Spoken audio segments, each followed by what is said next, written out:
Vamos abrir as nossas Bíblias em Atos capítulo 12. Nós vamos expor o capítulo todo, mas nós vamos fazer a leitura, para nós ganharmos tempo, apenas até o verso 5. Vamos fazer a leitura da palavra de Deus.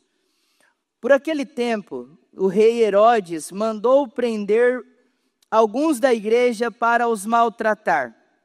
Mandou matar à espada Tiago, o irmão de João. Vendo que isto agradava aos judeus, prosseguiu mandando prender também Pedro. E eram os dias dos pães sem fermento. Depois de prendê-lo, lançou-o na prisão, entregando a 4 escoltas de 4 soldados, cada uma, para guardarem. A intenção de Herodes era apresentá-lo ao povo depois da Páscoa. E assim Pedro estava guardado na prisão. Mas havia oração incessante a Deus por parte da igreja a favor dele. Amém. Vamos orar ao Senhor, vamos pedir a bênção dele, a orientação do Senhor. Fale com ele agora, peça que o Espírito Santo ilumine, fale conosco através da sua palavra, em nome de Jesus. Senhor nosso Deus, nós estamos diante da sua palavra, que é santa, que é perfeita, que é infalível, que é inerrante, que é inspirada, que é clara, que é verdadeira, Senhor, que possui autoridade sobre a nossa vida. E nós pedimos, Senhor, que o Teu Santo Espírito, aquele que nos ilumina a compreensão dessa palavra, venha sobre nós nessa noite, na compreensão desse texto, ó Deus, aplicando ele, ó Senhor, às nossas vidas e às realidades das nossas vidas, da maneira como cada um de nós aqui nessa noite precisamos ouvir a Sua voz, Senhor. Em nome de Jesus é que nós oramos e nós nos colocamos debaixo da dependência do Senhor. Amém. Poder sentar. Vejam, irmãos, que o capítulo de número 12, ele começa com uma expressão que muitos deduzem que ela não segue a ordem cronológica dos eventos que nós estamos vendo no livro de Atos. Você percebe que ele começa o seu relato do capítulo 12 dizendo, por aquele tempo, e aí ele começa então a relatar os eventos que nós veremos aqui nesse capítulo. Mas, ao que parece, ele quer ressaltar um contraste juntamente com aquilo que ele já está apresentando para nós nos capítulos anteriores. Então, na verdade, Lucas, ele está fazendo aqui uma conexão com os eventos anteriores, mostrando aquilo que nós aprendemos a respeito da progressão do evangelho na igreja de Antioquia. E agora ele sai de Antioquia e ele volta para Jerusalém, para agora mostrar um outro cenário da igreja do Senhor Jesus em Jerusalém, vivendo um contexto diferente, um período diferente daquilo que a igreja de Antioquia estava desfrutando naquele momento. Então, na verdade, o que nós temos aqui, olhando para o capítulo 12 e olhando para o capítulo 11, nós temos alguns contrastes que são interessantes de nós observarmos. Então, a primeira coisa que nós podemos observar é que, em primeiro lugar, nós temos, no capítulo 11, a recepção do evangelho no meio dos gentios. Muitos estão recebendo o evangelho, se convertendo, desfrutando de batismos, de regeneração, de fé, de arrependimento, de glorificação e exaltação do Senhor Jesus. Enquanto que a igreja de Jerusalém, o que nós percebemos é agora uma oposição violenta dos judeus. Então você percebe nitidamente que cada uma dessas igrejas está vivendo um período diferente na sua trajetória. Então, basicamente, de um lado nós temos o avanço do evangelho, no capítulo 11. E no capítulo 12, nós temos a perseguição do evangelho. No próprio capítulo 12, nós temos um contraste que também está nítido. O que Lucas quer ressaltar é um contraste entre o poder de destruição e oposição de Herodes versus o poder de salvação do Deus Todo-Poderoso. Ele vai fazer esse pêndulo mostrando quem é que vence a batalha no final. É Herodes? É os inimigos da igreja? São os opositores da fé? São aqueles que não reconhecem Jesus, ou é os propósitos eternos de Deus com a sua igreja? E ele quer mostrar também esse contraste. Uma outra coisa que nós temos também, que nós podemos contrastar, é que no capítulo anterior, conforme o pastor Neto bem pregou aqui domingo passado, aquela era uma igreja em Antioquia que estava sendo governada, dirigida pelo poder da palavra.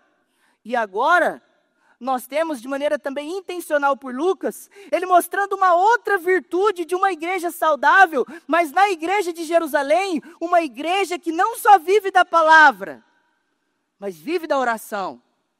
Então você percebe que isso está o tempo todo sendo enfatizado, ora escancaradamente e ora sutilmente. A igreja de Jesus Cristo, ela se mantém, ela segue viva pela palavra e pela oração. Martinho Lutero, o reformador que nós muito conhecemos, ele diz assim: a palavra de Deus, ela é a mãe da fé e a oração é o seu alimento. Juntas, elas sustentam e fortalecem a vida espiritual do cristão. E também muitos que conhecem Spurgeon, uma vez, é muito conhecida essa história, perguntaram para Spurgeon, o que é mais importante? A palavra ou a oração? E aí, então, ele responde, já que ele era o mestre da ilustração, ele diz, o que é mais importante para um pássaro? A asa da direita ou a asa da esquerda? Da mesma forma, a palavra e a oração, elas são importantes para uma igreja. Nós não podemos negligenciar nenhuma nem outra. Então nós precisamos ser fortes na palavra e na oração. E agora deixe-me chamar a sua atenção para uma outra coisa, que isso é coisa de Deus, é providência de Deus. Nós não controlamos e nem programamos isso. Na quinta-feira, nós estudamos sobre oração. A oração de Ezequias, que foi respondida por Deus, e Deus curou ele de uma doença mortal. E hoje nós estamos diante de um texto que Deus está mostrando para nós, que Pedro foi liberto de uma prisão de segurança máxima do primeiro século, de maneira providencial e sobrenatural, por Deus, por causa da oração do povo. Então isso tem uma lição para nós. Deus ouve a oração do seu povo. Deus ouve a oração da igreja, mas muitas vezes nós somos incrédulos, nós não oramos.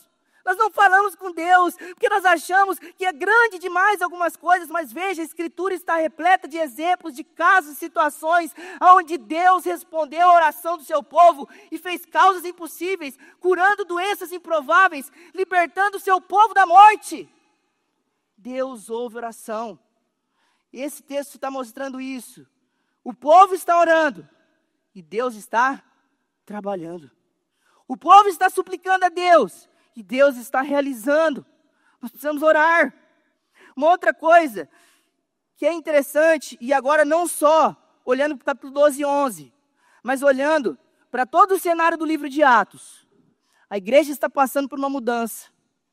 Werner de Boer, não sei como é que pronuncia esse nome, é alemão, né?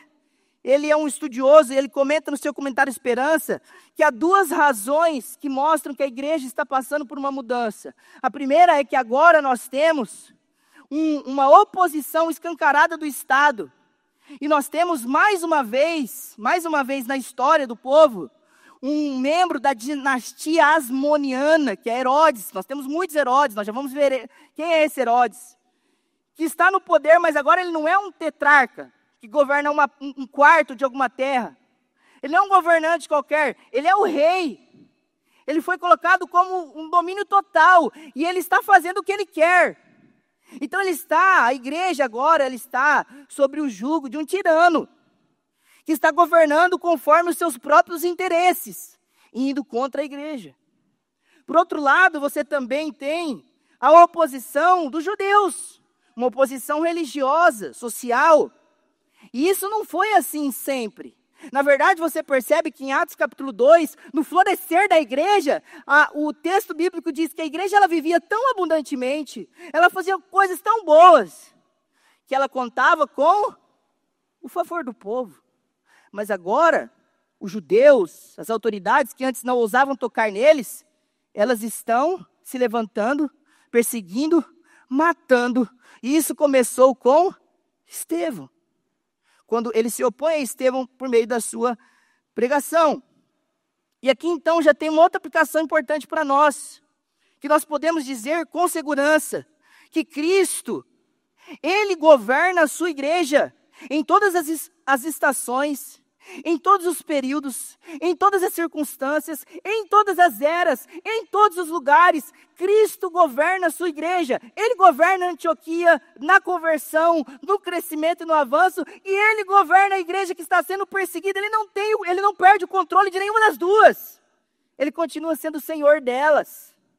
E aqui então a gente aprende uma coisa importante sobre igreja, que Deus tem um tempo para cada uma das suas igrejas espalhadas pelo mundo. Só há uma igreja de Jesus, mas as igrejas locais, igrejas da cidade, Deus tem um tempo diferente. Isso fica evidenciado quando nós lemos as cartas das igrejas do Apocalipse. Cada uma delas vive um problema diferente. São 7 igrejas. Mas eu chamo sua atenção que hoje há uma tendência falaciosa, e muitos acreditam nisso, e até crentes que já são velhos de caminhada, se deixam levar por esses enganos, achando que esses movimentos, essas campanhas, essas coisas que vira e mexe surgem na internet, agora chegou o tempo da igreja foi ver isso no mundo. Isso é uma falácia. As pessoas, elas querem colocar uma agenda para Deus e falar assim, não, a igreja de Jesus agora tem que fazer isso. E às vezes a gente percebe que alguns até colocam um slogan anual. O ano disso para a igreja. O ano daquilo para a igreja. Como se Deus, Ele tivesse colocando um calendáriozinho em que 365 dias Ele vai agir só daquela maneira na igreja. Não, a gente vê que não é assim. Não é assim. O calendário da igreja, ela pertence a Cristo. Por isso nós podemos orar. E como temos orado? Senhor, faz a tua vontade nesta igreja. Realiza aquilo que o Senhor deseja nesta igreja. Nós queremos viver a sua vontade, os seus planos, os seus propósitos. Essa tem que ser a nossa oração. Então, olhando para o texto, nós podemos fazer uma divisão dele em 3 pontos. No capítulo 12, como nós estamos, deixe sua Bíblia aberta, verifique comigo. Do verso 1 ao 5, perseguição. Do verso 6 ao verso 19, libertação. Do verso 20 ao verso 24, vingança. Então nós temos esses 3 pontos: perseguição, libertação, vingança. Então vamos ver isso. Primeiro ponto, perseguição. Nós estamos diante desse relato, que você percebe aí do verso 1 ao 5, onde nós temos uma perseguição que é progressiva. Você percebe que depois de falar de Herodes, nós notamos que as ações desse homem, ele começa mandando prender alguns da igreja e maltrata eles. Então, é um nível de perseguição. Depois, ele já mata Tiago à espada, que era entre os 3 mais importantes ali do colégio apostólico. Esse Tiago é aquele que andava com Jesus. Os 3 que subiam às vezes com Jesus nas suas particularidades. Pedro, Tiago e João. E aí então você vê que em seguida, o próximo passo de Herodes é tentar fazer a mesma coisa com Pedro. E ele não faz imediatamente, nós vamos ver por quê, por causa de algumas circunstâncias do momento em que eles estavam vivendo ali em Jerusalém. Então você percebe que o que está sendo descrito aqui para nós é uma oposição contra a igreja. E quem é esse opositor? Veja aí que o texto vai dizer que é Herodes. Será que esse Herodes aqui é aquele que nós ouvimos falar lá no começo dos evangelhos, que é aquele louco que mata as crianças porque ele fica com medo, de que esse rei que está surgindo e ele escuta vai tomar o seu lugar? Só para vocês terem noção da loucura desse homem chamado Herodes o Grande, conta-nos os relatos históricos do período ali interbíblico, que é entre Malaquias e Mateus, nos livros de história, que esse homem, ele pegou e ele assassinou alguns de seus filhos quando ele se sentiu ameaçado de que seus filhos poderiam tomar o seu trono.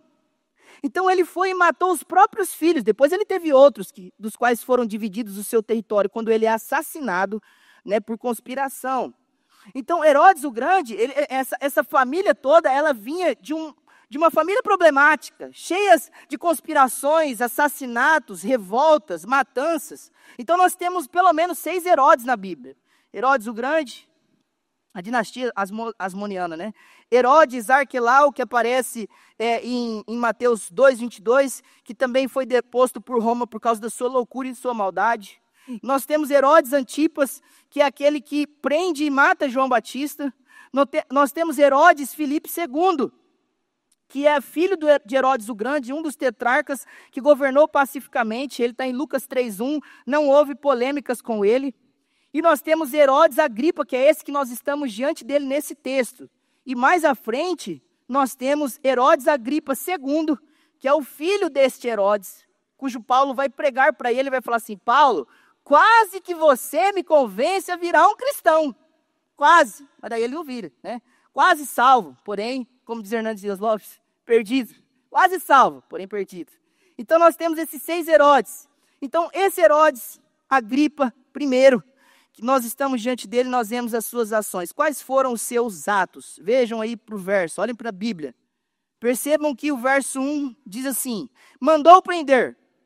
Verso 2, mandou matar. Verso 3, vendo que, ele começa a observar. Aí ele prosseguiu mandando. E depois o verso também 4 vai falar das intenções dele com todas as suas ações diante da igreja. Então esse homem, ele, só para vocês entenderem aqui rapidamente um breve relato histórico, essa dinastia herodiana ou asmoniana, que também é chamado nos estudos históricos, ele vem de uma descendência, de uma união entre os edomitas, que eram os descendentes de Esaú, com uma união dos judeus asmonianos, que eram os macabeus, que fizeram uma resistência no período interbíblico. Você precisa conhecer um pouco a história do período interbíblico para você entender essa relação. Então, nós sabemos que há uma animosidade entre os judeus e os edomitas, por causa do conflito de Jacó e o seu irmão.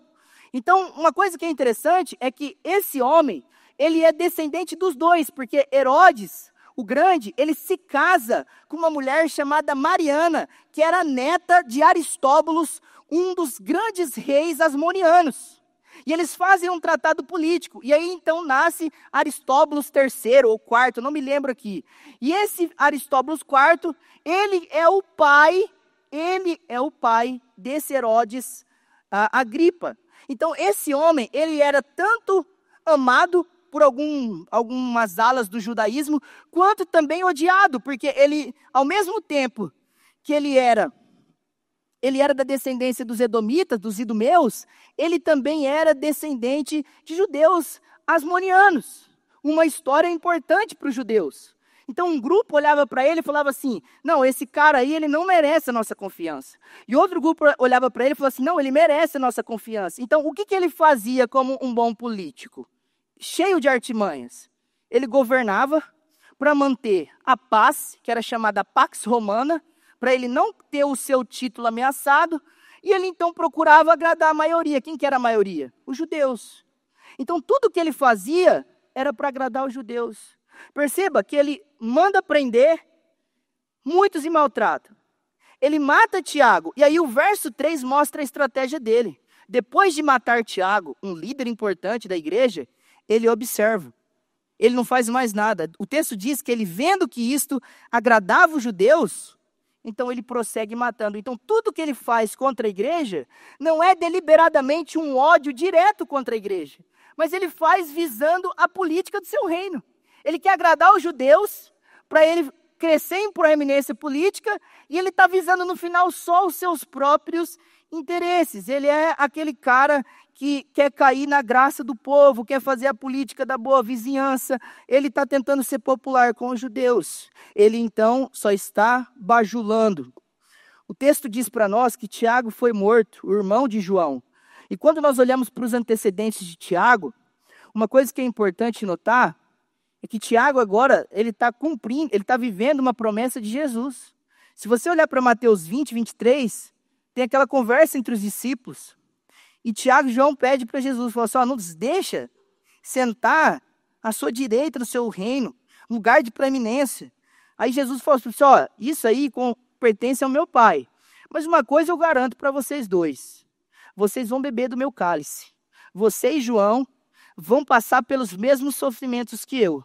E pela providência de Deus, isso aprove a ele que Tiago fosse morto cedo e inaugurasse os martirizados dos apóstolos, que dos 12, 11 foram mortos, apenas um não foi morto, que foi João, que também ia beber do cálice de Cristo, porém, é um dos que mais sofreu. Só não foi morto. Tentaram matar ele de todas as formas, mas ele não morria. Ele morreu de velhice. Então, é interessante que Tiago e João eram irmãos. E eles inauguram o martírio, e eles também finalizam o colégio apostólico quando João é o último a morrer. Então, tanto Tiago, que é filho de Zebedeu, morre, os filhos de trovão, morre no início do martírio dos apóstolos, não do martírio da igreja, porque já teve antes, quanto também João é o último a falecer. Uma outra coisa que é interessante aqui também, que é importante ressaltar, é que nós não vemos nenhum movimento da igreja tentando eleger um novo apóstolo no lugar de Tiago. Isso mostra o quê? Que havia uma concepção clara na vida da igreja de que apóstolos são 12 apóstolos. Portanto, a gente não vê isso depois dos apóstolos, nem nos primeiros, talvez, 19 séculos para trás, qualquer ordenação a homens ao ministério apostólico. Por isso que nós, frequentemente, lembramos e enfatizamos que não existem apóstolos. Existem pastores e presbíteros, diáconos, anciões, bispos, talvez, como os termos nos permitem aplicar segundo a Escritura. Mas apóstolos, aqui estão os registros deles. Se nós queremos ouvi-los, nós precisamos recorrer às Escrituras, onde eles deixaram o ensino para nós. Por isso nós enfatizamos essa verdade também, né? Uma outra coisa que é interessante, o texto vai dizer que Tiago ele foi morto à espada. Isso significa que ele pode ter sido encravado numa espada, que ele foi decapitado, mas a história da igreja, a tradição mantém que ele foi decapitado publicamente, né? Numa praça pública, ele foi conjecturado para ele negar a sua fé. E diz a tradição que enquanto ele ia ser decapitado, ele professava veementemente a sua fé em Jesus Cristo. E diz a tradição que o seu soldado, que estava responsável por cuidar pessoalmente de Tiago, igual você tem Pedro sendo cuidado por 2, amarrado um em cada lado, na prisão aqui mais para frente, quando viu o testemunho de Tiago e a coragem dele em enfrentar os poderes que vinham contra ele por causa da fé em Jesus, dizem que esse soldado caiu de joelhos ao lado de Tiago no momento da execução e confessou Jesus Cristo. E então, ele também entrou na hora e na pressão de negar a fé em Jesus e se retrair daquilo que ele estava fazendo. E ele foi morto junto com Tiago. Provavelmente Tiago vinha evangelizando ele, assim como Paulo evangelizava os soldados, e depois ele saiu da igreja com os da casa de César, na carta de Filipenses. Então você percebe o quê?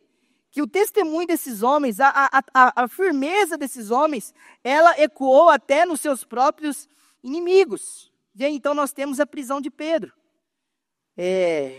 Herodes vai prender Pedro. E por que ele não executa Pedro imediatamente? Ele vai nos grandes líderes, né, da igreja. Veja que a explicação está no próprio texto. Mandou prender também a Pedro. E eram os dias dos pães sem fermentos, essa festa que celebrava na época da Páscoa. E, segundo a tradição e a lei judaica, não poderia haver julgamentos nem execuções no período da Páscoa. Então ele, como era alguém que visava agradar os judeus, e conta-nos as histórias que ele até participava dos cultos dos judeus, a ele era conferida a honra de ler os rolos nas sinagogas dos judeus. Ele observa essa prática cuidadosamente para não desagradar os judeus, matando um homem fora do período que era permitido. Mas ele faz o quê? A intenção dele, veja que o texto é muito claro no verso 4, era apresentá-lo ao povo depois da Páscoa. E por isso ele ficou nesse período guardado nessa prisão, com 4 escoltas de 4 soldados, cada uma, para guardarem ele. Nossa, Pedro era um homem tão perigoso assim, que precisava de uma escolta tão cuidadosa.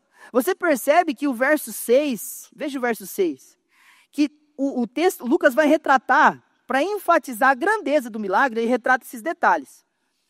que 2 soldados presos com 2 correntes, sentinelas junto à porta, além dos soldados dentro da cela, tinham soldados à porta, e mais alguns que guardavam a prisão, ou seja, tinham outros guardas que guardavam a prisão do lado de fora, e tinha ainda um portão de ferro, que vai ser dito aqui para nós, que ele vai se abrir de maneira sobrenatural, automaticamente. Nem existia portão elétrico, e o portão, quando Pedro chega na porta do portão, o portão levanta e ele passa. Então isso tudo é para enfatizar a grandeza do milagre. Então quando nós olhamos para toda essa fala, algumas coisas chamam a nossa atenção. Primeiro, uma aplicação para nós. O diabo, ele quer sempre atacar a liderança da igreja. Isso fica muito claro nas Escrituras. Sempre que o diabo tenta articular alguma coisa contra o povo de Deus, ele começa com seus líderes. Ele começa com aqueles que estão à frente da obra, à frente do trabalho. Isso é uma estratégia, né? Porque assim, talvez se você mata o líder, você acaba com o movimento. Se você derruba os líderes espirituais, assim você atinge toda a igreja. E assim nós podemos também aplicar e perceber, quando hoje, nos dias de hoje, quando líderes sérios, que nós estimamos e temos eles como referência muitas vezes para o nosso ministério, eles caem, vocês podem ter a certeza de que não é só pecado, tem demônio também por trás. Muitas vezes tentando difamar, retrair, atrapalhar a obra da igreja, para difamar o nome do evangelho. Isso não deve trazer qualquer tipo de alegria para nós, muito pelo contrário, tristeza e vigilância. Uma outra coisa que chama a atenção é que esse homem, né, a gente vê, assim como outros déspotas ao longo da história da igreja, ele se opõe cada vez mais contra o povo de Deus. O texto diz que ele continua crescendo e avançando na maldade. E assim é o homem ímpio, irmãos. Assim são os não crentes, se Deus não pará-los. Se Deus não frear o coração do homem, ele caminha a passos largos de avançar na sua maldade. Então, o coração do homem, ele não melhora. Os homens não melhoram na sua caminhada. Sem Cristo, a tendência é os pecados aumentarem e piorarem, a não ser que Deus os freie. E Deus às vezes faz isso até com o ímpio, mesmo não salvando, ele impede que homens progridam na sua maldade. Quantos salmos e outros escritos, Eclesiastes, Provérbios, nós poderíamos citar para provar essa verdade? Agora, o que chama a atenção, de fato, é que quando a gente vê esse cenário, crentes sendo presos e maltratados, Tiago, líder importante da igreja, sendo preso e morto, Pedro sendo preso e na iminência da morte, lembrando que Pedro já tinha ouvido de Jesus que ele iria ser martirizado. Será que esse é o momento, então, da morte de Pedro? Será que Pedro está preocupado? Será que a igreja já aceitou o que vai acontecer e ela entende que não tem como parar isso? O que chama a nossa atenção é a resposta, que para nós muitas vezes é inesperada, mas é a resposta desejada por Deus. É a oração e a confiança. Perceba que o texto, ele faz um contraponto no verso 5, quando fala assim, e Pedro estava guardado, preso, pronto para esperar o período da sua prisão, que deve ter durado no máximo 7 dias, que era a semana dessas festas. Mas, o que a igreja estava fazendo? Mas havia oração incessante por parte da igreja a favor dele. Essa palavra incessante é a mesma palavra que Lucas usa no capítulo 22 para falar que Jesus estava orando no Getsêmani. É uma oração que está agonizando diante de Deus. Eles estão gemendo diante do Senhor, clamando em lágrimas, chorando, para que Deus não permita que Pedro também seja morto. Eles acabaram de perder Tiago. E eles estão fazendo uma oração agonizante diante de Deus. Deus, não nos permita perder Pedro. Livra ele. Isso não seria algo novo. Talvez essa guarda extrema em Pedro, na prisão, que alguns dizem que é a prisão de Antônia, uma fortaleza, uma torre, que era uma das prisões mais difíceis de escapar do primeiro século, ele foi colocado lá, e com todo esse cuidado, porque Pedro tem um histórico de fugir da prisão. Ele já fugiu de 2 prisões. Se você for ler Atos, ele já escapou de 2 prisões milagrosamente. Essa seria a terceira. Ele tinha uma fama, né? Se fosse hoje em dia, quem que já assistiu aquele seriado Prison Break? Pedro ia se igualar a Michael Scofield, o especialista em fugir da prisão. Então você percebe que Pedro estava fugindo, ninguém entendia como ele fazia isso. As pessoas ficavam confusas. Então Pedro, agora, como ele está? Falou assim, Deus, agora acabou para mim. Será que ele está chorando? Será que ele está angustiado? É interessante que Pedro está dormindo. A igreja está orando e Pedro está dormindo. Mas ele não está dormindo como Jonas. Porque Jonas dorme porque ele foge de Deus, ele quer fugir da voz de Deus. Pedro dorme, irmãos, porque ele está sendo obediente. Porque ele foi fiel.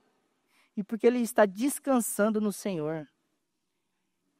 A igreja ora e Pedro descansa. Essa é a resposta que Deus quer do seu povo. Quando nós estamos em situações que não há resoluções humanas. E nós passamos da nossa vida, em algum momento da nossa trajetória, por coisas assim. Situações quando Deus, Ele nos tira todos os recursos humanos, favores e cartas na manga, e recursos que nós temos para nos livrar de alguma situação. E então Deus vem e Ele nos coloca em total dependência, como Pedro estava, a igreja estava, e é para Ele nos ensinar exatamente isso. Que a igreja, ela precisa sempre, com recursos ou sem recursos, orar. Com recursos ou sem recursos, confiar somente em Deus. Somente em Deus e em nenhum outro. Então é isso que chama a atenção, parece que Lucas quer fazer esse contraste, ele quer ressaltar isso, né? Para nos ensinar como nós devemos agir. Como devem agir aqueles que confiam em Deus, irmãos. É isso que o texto quer mostrar. Pedro dormindo, confiando no Senhor. A igreja está orando, clamando ao Senhor. E se você olhar mais para frente, lá em Atos 16, Paulo e Silas passam por uma situação semelhante, onde eles são presos para serem mortos. E quando eles estão presos, o que eles fazem? Eles cantam louvores a Deus. E as prisões se quebram. Então veja, nós poderíamos usar isso e falar assim, olha, o que Deus espera do povo dele quando o povo vive situações de calamidade. Prestem bem atenção. Orem ao Senhor. Confiem nele. Continuem adorando a Ele. Porque quando nós fazemos essas coisas, Ele trabalha. Ele realiza, Ele faz as coisas. Segundo ponto, nós temos então a libertação. Como nós já falamos, Pedro está provavelmente há quase 7 dias. Um dia antes dele ser apresentado publicamente como um espetáculo para ser morto perante os judeus. E Herodes fazer mais uma vez o seu nome perante o povo. Ele está ali, ele recebe uma visita de um anjo. Né? E aí os detalhes que Lucas fornece para nós é para enfatizar essa grandeza e essa beleza do milagre. Alguns tentam diminuir o que acontece aqui nesse texto, falando assim, esse anjo que aparece, na verdade, é um mensageiro, porque essa palavra às vezes foi atribuída a alguns homens na Bíblia, né? Um anjo, um mensageiro do Senhor. Mas o que fica claro para nós é que de fato o que está acontecendo aqui é um milagre. Por causa dos elementos que são descritos para nós no texto. Pedro está altamente fechado. Não é uma conspiração interna entre os soldados, porque os soldados, eles estavam debaixo de uma lei que se o indivíduo fosse liberto ou escapasse na sua guarda, ele receberia a sentença do indivíduo que estava preso. Então uma coisa que é interessante, que isso acontece. Os soldados que estavam com Pedro, eles foram mortos no final. Herodes mandou matar eles. Então, não foi uma conspiração interna. Foi de fato um milagre. A Bíblia diz, né, que é um anjo do Senhor, uma luz que ilumina a prisão, as correntes se desfazem diante de Pedro, as portas se abrem, o portão se levanta. Pedro acha que é uma visão. Ele num primeiro momento, ele está meio sonolento, ele não percebe que aquilo é de fato algo que está acontecendo. Alguns momentos anteriormente, em Atos, ele teve uma visão. E agora ele acha que ele está tendo outra visão. E ele depois ele se dá conta, né? Quando ele está fora da prisão, quando ele está nas ruas de Jerusalém, ele falou assim: Deus me livrou de Herodes e do povo. Eu estou livre de novo. Então ele percebe, né? Ele cai em si, percebendo o grande milagre que Deus fez. Veja aí que o texto vai deixar claro para nós. Olha só. O anjo fala com Pedro. Uma coisa também que é importante no texto, que às vezes passa desapercebido na nossa leitura. Olha o verso 7. Como que começa o verso 7? Na minha Bíblia começa assim, ó. Eis, porém, que sobreveio. Isso é uma intencionalidade de Lucas, para mostrar que aquilo que aconteceu foi inesperado. Que Pedro não estava esperando aquilo. Ninguém estava esperando. Foi algo inusitado. É uma intenção de ressaltar o quê? Deus intervindo de maneira solitária, sem depender de ninguém ao seu redor, salvando o seu servo. Deus está agindo sozinho, libertando e salvando. O que é interessante é que Pedro, no primeiro momento, ele está devagar, né? O anjo tem que ficar apressando ele, falando para ele, o que ele tem que fazer? Pedro, vai, levanta, rápido. Aí depois ele fala para Pedro, coloca o cinto, Pedro. Pedro, calça as sandálias, Pedro. Pedro, agora vem comigo, Pedro. Então ele tem que ficar falando com Pedro, né? Pedro está ali, sim, dormindo. Quem acorda assim, né? Meio sonolento. Parece que demora só depois do meio-dia que vai acordar. Então Pedro é desse jeito. Pedro é tão ativo, né? Ele é tão explosivo e aqui ele está numa tranquilidade. E aí você percebe que quando ele sai, ele cai em si. Verso 11. Ele entende que de fato Deus fez um milagre, resgatando ele da ação dos seus inimigos. E aí o texto vai mostrar para nós que a primeira atitude dele, no verso 12, foi procurar a casa de Maria, a mãe de João, também chamado Marcos. João Marcos aqui é aquele Marcos que escreve o Evangelho, que Pedro chama ele de filho no capítulo 5. E que mais para frente, na primeira viagem missionária, ele dá uma vacilada e Paulo fala assim, manda esse moleque para casa. Ele não é firme, não dá para contar com ele. Mas lá no final da vida de Paulo, Paulo escreve, olha, me envia Marcos porque ele me é útil. Então, teve uma reconciliação. Então, esse é João Marcos. E a casa de Maria, provavelmente esse lugar aqui é aquilo que é chamado de o cenáculo. Lá nos evangelhos, onde Jesus toma a sua última ceia. E provavelmente também é o lugar onde a igreja estava reunida orando, quando o Espírito é derramado sobre o povo no Pentecostes. Então era como se fosse, né, uma sede da igreja de Jerusalém. O povo se reunia aqui, a liderança da igreja se reunia nesse lugar. Então Pedro vai aonde? Ele falou assim, eu vou aonde? Eu sei que eu vou encontrar todo mundo. E ele vai até esse lugar, e a igreja está lá congregada orando, e aqui tem uma coisa importante. Quando a Bíblia fala assim, ó, e a igreja estava lá, né? Muitas pessoas estavam congregadas e orando. O que nós aprendemos sobre momentos difíceis na vida de alguns irmãos da igreja? Que quando alguém da igreja, independente de ser Pedro, o apóstolo, ou os pastores da igreja, mas qualquer pessoa da igreja, passa por um momento muito difícil, a igreja tem que estar junto. Você é membro dessa igreja. Então, quando alguém passa por uma situação de calamidade na sua vida pessoal, nós precisamos, como corpo de Cristo, estar com ela. Seja num velório, seja numa situação de enfermidade, seja numa situação de doença. O que o texto está ensinando é, o povo de Deus é um povo que anda junto, não só para cantar e engrandecer a Deus, mas quando também está passando por dificuldades. O povo de Deus anda junto.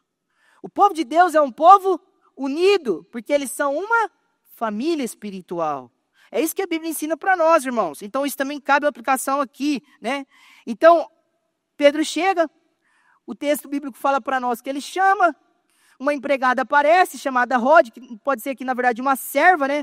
Uma jovem que estava ali servindo na casa, reconheceu a voz de Pedro, e agora, o que nós temos é uma transformação mediante a resposta de oração. Veja o que a oração causa, irmãos. O povo estava angustiado, com medo, tenso, de luto. E Deus, então, por meio das respostas das orações do povo, trouxe o quê? Alegria. Ela vê Pedro e ela fica alegre. E mais à frente você percebe que não só alegria, eles ficaram admirados. Você já teve alguma experiência de você orar pedindo alguma coisa para Deus, e seja rápido ou demorado, Deus te respondeu e você ficou admirado? Assim, nossa, Deus me respondeu. Deus respondeu minha oração. É isso que aconteceu aqui. Tanto é que essa reação, ela foi tão explosiva, eles ficaram tão surpresos. Pedro, o verso 17 fala que ele abana as mãos para eles pararem de gritar, né, para não fazer alarde. Porque eles ficaram eufóricos, começaram a gritar para Pedro. Mas antes disso, quando Rode fala com o povo que estava na casa, Pedro está aí na frente chamando. Eles levantam duas suposições que Rode estava. Fala assim, primeiro, você está louca. É como se eles estivessem falando assim, ele acabou de ser preso, ele está preso nessa prisão que é impossível de ser solta. Você viu como ele foi levado? Não tem como ele sair de lá. Eles ficaram incrédulos. E aí, às vezes, nós somos assim. Nós oramos e pedimos para Deus fazer alguma coisa, mas a gente não acredita que Deus vai fazer. Porque é essa a resposta imediata do povo. Eles estão pedindo, Deus, liberta Pedro. Aí, quando fala assim, Pedro está aí na porta. Diz, não, você está louco. Não acredito. E às vezes nós somos assim. Oramos, mas somos incrédulos. Aí a segunda suposições que eles levantam é que provavelmente isso era um anjo de Pedro. Aí alguns usam esse texto para falar assim, tá vendo? Cada crente tem um anjo da guarda. Mas o Salmo 91 fala, né? Aos anjos dará ordem a teu respeito para que te guardem. Nós temos, por exemplo, alguns anjos que aparecem em momentos oportunos e estratégicos na história da palavra de Deus, cuidando do seu povo. Hebreus 1 fala do ministério dos anjos e fala que os anjos, eles são espíritos ministradores para o serviço dos salvos. Então, Deus manda anjos cuidarem do seu povo. Agora, nós não temos em nenhum lugar da Escritura que fale que cada crente tem um anjo da guarda. Mas, na tradição judaica, e no Talmud, que é o comentário da tradição judaica, eles falam que cada filho de Deus tem um anjo da guarda protegendo eles. Essa é a tradição judaica. Por isso que eles falam assim, é o anjo de Pedro. Porque eles acreditavam que o anjo vinha às vezes e até mesmo se transformava na mesma imagem daquele que protegia. Se personificava nele. Essa é a tradição deles, né? Mas, volto a dizer, biblicamente, isso não é correto, tá bom? Então, aqui algumas aplicações importantes. Primeiro, Deus, irmãos, Ele é sempre o mesmo. Ele não muda. O mesmo Deus que converteu Cornélio, que derramou o Espírito, que ressuscitou Dorcas, que visitou Antioquia, que libertou Pedro, é o mesmo Deus de hoje. Nós podemos orar a Ele, nós podemos confiar nele, nós podemos buscar Ele sabendo que Ele responde às nossas orações. Deus, Ele revela aqui nesse texto, ao salvar Pedro de maneira exclusiva e solitária, sendo ele ativo e Pedro passivo, que essa é a maneira que Deus gosta e escolheu trabalhar para que a glória das suas ações sejam sempre somente dele e de nenhum outro. Não é só a libertação de prisão, não é só cura, mas é a nossa obra de salvação. Pedro aqui estava numa situação que, por analogia, ela reflete a condição de todo homem sem Cristo. Escravo, preso, morto, condenado, fadado à morte. Da mesma forma que Paulo descreve em Efésios capítulo 2, do verso 1 ao 3, que todos os homens estavam mortos os seus delitos e pecados. Andávamos segundo o curso desse mundo, fazendo a vontade da nossa carne, dos nossos pensamentos, e éramos por natureza filhos da ira de Deus. Mas aí então, Paulo fala no verso 4, mas Deus, juntamente com Cristo. Aí ele começa a falar o que Deus fez em Cristo, enquanto nós éramos mortos, escravos, condenados, incapazes de reverter essa situação. Da mesma forma, Pedro está aqui incapaz, e Deus vai lá e salva. Assim é também, irmãos, a salvação de qualquer pessoa. Deus faz tudo sozinho, você recebe. É por isso que nós falamos que a salvação é pela graça. É um favor não merecido, é um ato exclusivo, soberano e livre de Deus. Ele é soberano. Ele se revela como soberano. o Deus gracioso. Em terceiro lugar, nós vemos nesse ponto o pânico dos soldados, né? O que acontece? Os soldados, eles ficam em completo alvoroço. Vejam aí, verso 18. Eles ficam alvoroçados. O que acontece é um tumulto, uma confusão. Porque quando amanhece, os soldados que estavam presos, dentro da cela, com uma algema em cada braço, presos a Pedro ou nas pernas, ou em qualquer outro lugar, eles olham e falam assim, cadê o cara? E aí começa o tumulto. Todo mundo começa a procurar Pedro dentro da prisão. E diz a Bíblia que até Herodes procurou. E ninguém encontrou. E aí, então, se aplica aquilo que nós falamos um breve momento atrás, que a pena e a sentença que recaía sobre o soldado, sobre o homem que estava ali sendo vigiado, recai sobre o soldado. E Herodes, ele ordena a pena de morte que seja aplicada a essas sentinelas. E eles são mortos, os soldados. Eles são mortos.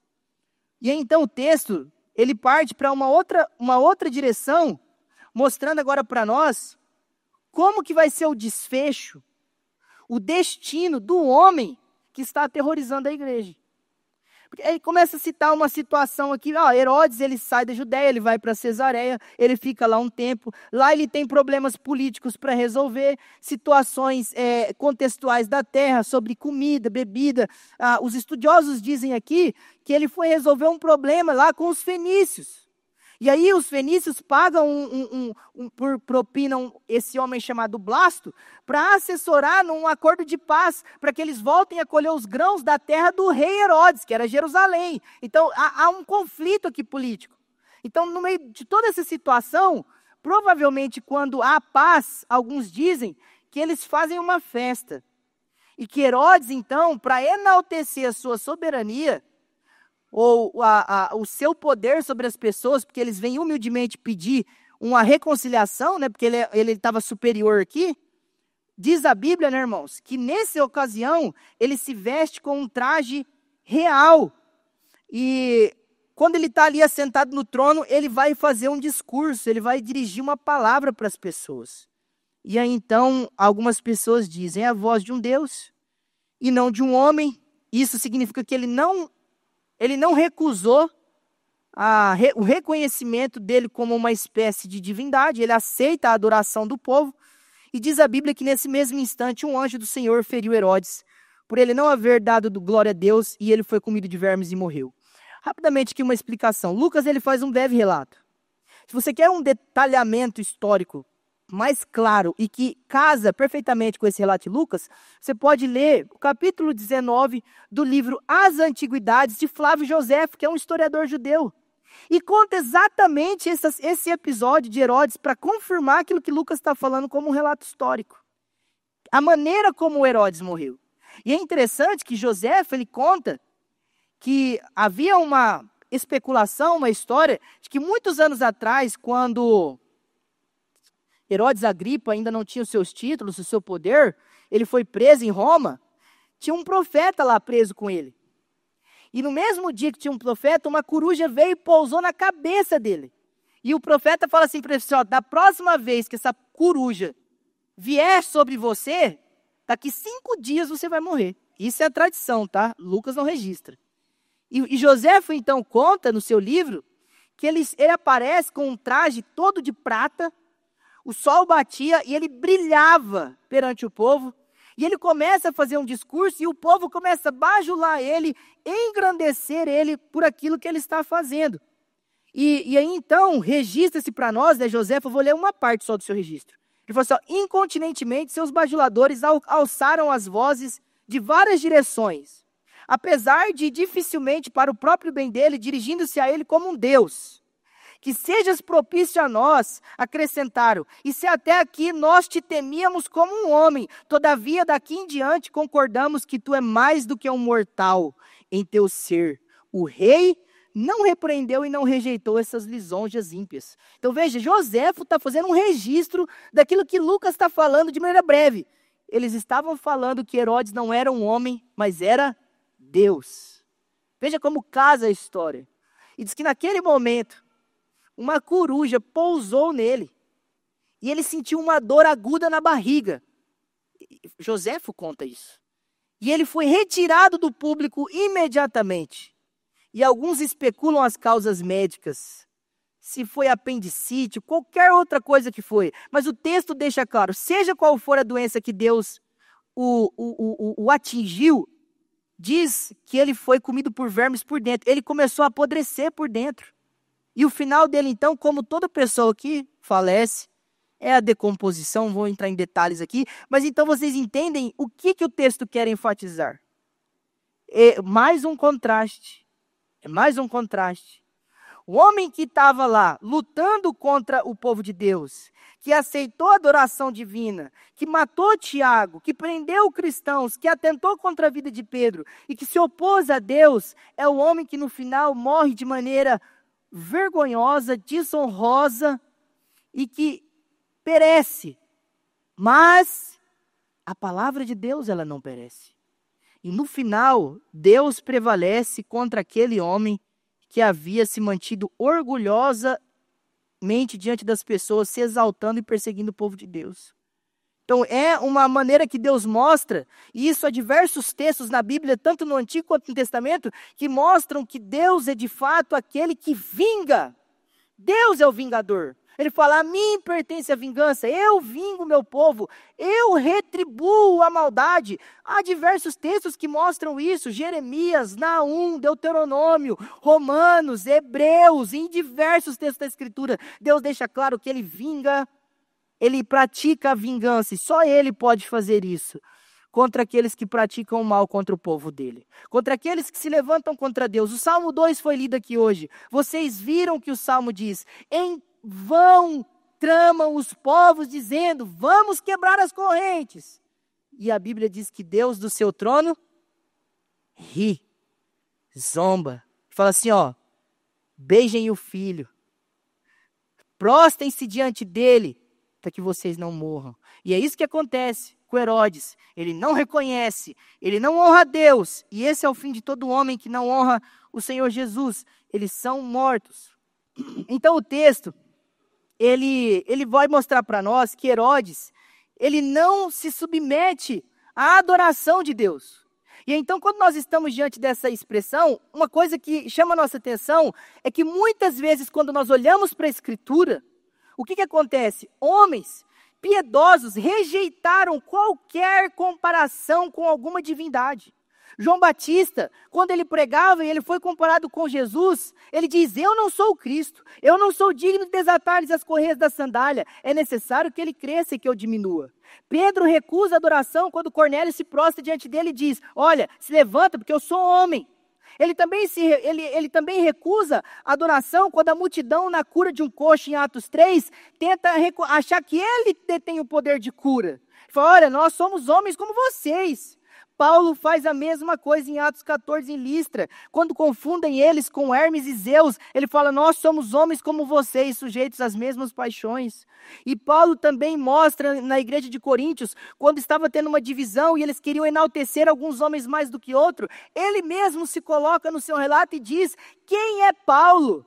Quem é Apolo? Quem é Pedro? Ninguém, mas Jesus Cristo. Então, tomar a glória de Deus, receber aquilo que pertence somente a Deus, é muito perigoso. Então, nós vemos que é isso que o texto quer mostrar, que Deus é um Deus que não divide a sua glória com ninguém. Ele diz isso na sua palavra. Então, a morte de Herodes representa que Deus retribui aqueles que se exaltam com vingança. E eles vão perecer no final, que é inútil tramar contra os planos de Deus. E conforme Lucas tem mostrado, e ele acredita, e nós também, que o progresso triunfante do Evangelho e a vitória da igreja contra seus inimigos, ela está nas mãos de Deus. Por isso nunca a igreja, naquilo que ela vai realizar, ela vai falhar. Porque Deus é o seu cabeça, é Ele quem guia a sua igreja. Então é isso que nós vemos nesse texto. Então Deus, Ele continua livrando e sendo glorificado na salvação e na condenação. As pessoas podem perseguir a igreja, irmãos. Elas podem prender os apóstolos. Elas podem prender os pastores e os presbíteros da igreja. Ela pode matar os pastores e os presbíteros da igreja. Mas como Paulo diz em 2 Timóteo, capítulo 2, verso 9, eu posso estar preso, mas a palavra de Deus não está. A palavra de Deus não depende de nós para ela continuar realizando seus propósitos. Deus vai continuar realizando seus propósitos. Nós vamos passar, as gerações posteriores vão vir, mas Deus vai continuar realizando seus propósitos. Deus não depende de nós. Ele tem os seus planos.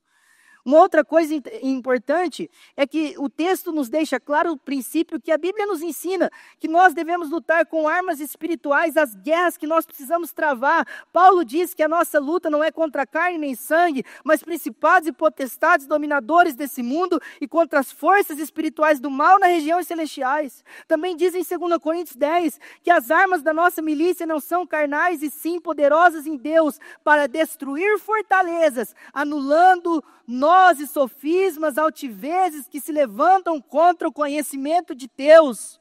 Então os homens podem prender, podem matar, mas a palavra vai permanecer. Esse texto também nos ensina, irmãos, lições sobre oração. Deus responde oração. A oração revela Deus quando Ele responde as orações. Ele tem também um critério para nos ensinar como essas orações devem ser feitas. Porque às vezes a gente fala, não, vou só falar aqui com Deus. Não, elas devem ser feitas com sinceridade, elas devem ser feitas com fé, elas devem ser feitas com persistência, elas devem ser feitas com intensidade, elas devem ser feitas de acordo com os propósitos do reino de Deus. Sabe por que muitas vezes Deus não responde oração? Tiago diz isso. Porque pedimos pelos nossos próprios prazeres egoístas para esbanjar os nossos prazeres. Mas quer a receita? Quer a receita para ter oração respondida? Lê o Pai Nosso. Primeiro você pede pelo reino, depois você pede pelo pão na mesa. Jesus ensina a ordem, ele falou assim, santificado seja o teu nome, venha a nós o vosso reino, faça a tua vontade assim na terra como no céu. Aí depois ele fala, o pão nosso de cada dia nos dai hoje. Perdoa as nossas ofensas. Primeiro ora pelas causas do reino de Deus. Deus vai te responder. Depois você ora pelas suas causas pessoais. Primeiro faz isso. Essa é a receita. Jesus ensinou como orar. Está lá. Então, elas devem ser feitas em comunidade, mas também devem ser feitas sozinhos. Aqui a igreja está junta, né? Além disso, elas devem ser feitas com a consciência e a atitude correta sobre o Deus grande que ouve as nossas orações. Fazendo uma breve citação que eu não pude fazer na quinta, Ezequias, quando ele ora em 2 Reis 20, né? Ele está diante desse Deus grande. E Dale Ralph Davis, o estudioso, ele cita uma palavra de John Newton sobre nós entendermos como nós devemos nos aproximar de Deus para orar.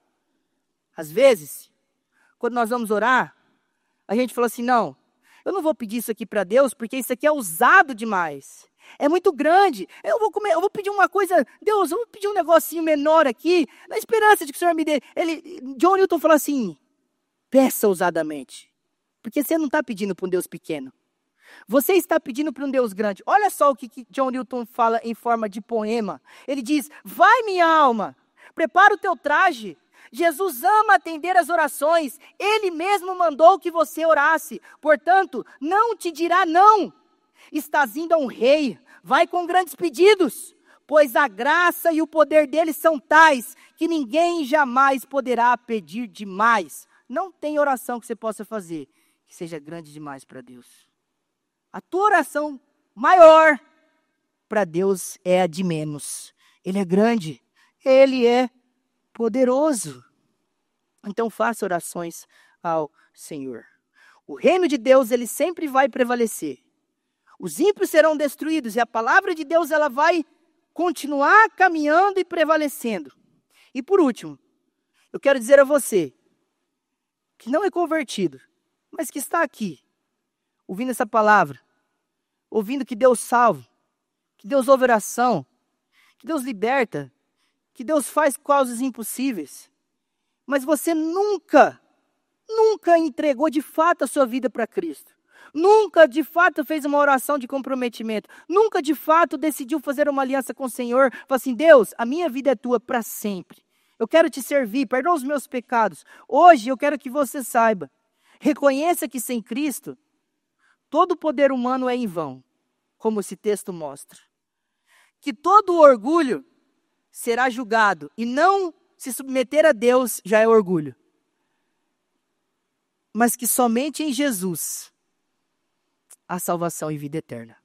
Se você orar hoje, sinceramente, Deus pode, assim como libertou Pedro da prisão, perdoar os seus pecados e você nunca mais viver escravo do mundo, do pecado e nem do diabo, e você ser uma nova pessoa em Jesus. Mas é orando a Ele, porque é Ele que faz isso.